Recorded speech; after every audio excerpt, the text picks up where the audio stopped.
Szoboszlai. McAllister! Champion লিগের match মানে Argentine তারকাদের জ্বলে ওঠা চিরচেনা এক মঞ্চ। একই রাতে ইউরোপিয়ান মঞ্চে ঝলক দেখালেন দুই আর্জেন্টাইন তারকা। রিয়াল মাদ্রিদ বনাম লিভারপুল ম্যাচে লিভারপুলের জয়ের নায়ক অ্যালেক্সিস ম্যাকঅ্যালিস্টার, অন্য আরেক ম্যাচে অ্যাটলেটিকো মাদ্রিদের জয়ের নায়ক গোল মেশিন জুলিয়ান আলভারেজ।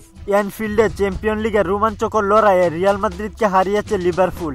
ম্যাচের একমাত্র গোলটি আসে 61 মিনিটে আর্জেন্টাইন মিডফিল্ডার অ্যালেক্সিস ম্যাকঅ্যালিস্টারের জাদুকরী এক হেড থেকে। পুরো ম্যাচে লিভারপুলের বল দখল ছিল 43%, কিন্তু তাদের আক্রমণ ও ওয়ান টার্গেট শট ছিল রিয়ালের চেয়ে 4 গুণ। ম্যাকঅ্যালিস্টার শুধু গোলই করেননি, মাঝমাঠে অসাধারণ নিয়ন্ত্রণ, পাসিং একুরেসিতে ছিলেন সবার চেয়েও সেরা। রিয়াল মাদ্রিদের ডিফেন্স ব্যাট করে বারবার বাধা হয়ে দাঁড়ানো গোলরক্ষক কোর্তুয়াকে ফাঁকি দিয়ে ঠিক সময়ে গোল করেন এই আর্জেন্টাইন তারকা। তার গোলেই লিভারপুল পায় মূল্যবান এক জয়।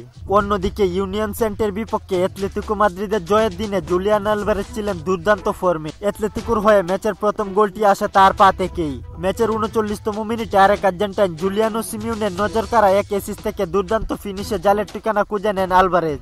এরপর অ্যাটলেটিকো আরো 2 গোল করে 3-1 গোলে জয় পায়। পুরো ম্যাচে অ্যাটলেটিকো ছিল দারুণ নিয়ন্ত্রণে, 62% বল পজিশন এবং ওয়ান টার্গেটে 7টি শট। আলভারেজ ছিলেন দলের সবচেয়ে অ্যাক্টিভ খেলোয়াড়, প্রতিটি আক্রমণে ছিল তার সরাসরি সম্পৃক্ততা।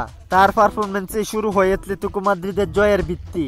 আর্জেন্টিনার এই দুই প্রতিভা যেন নতুন করে মনে করিয়ে দিলেন লিওনেল মেসির উত্তরসূরিরা প্রস্তুত, ইউরোপ এখন তাদের মঞ্চ।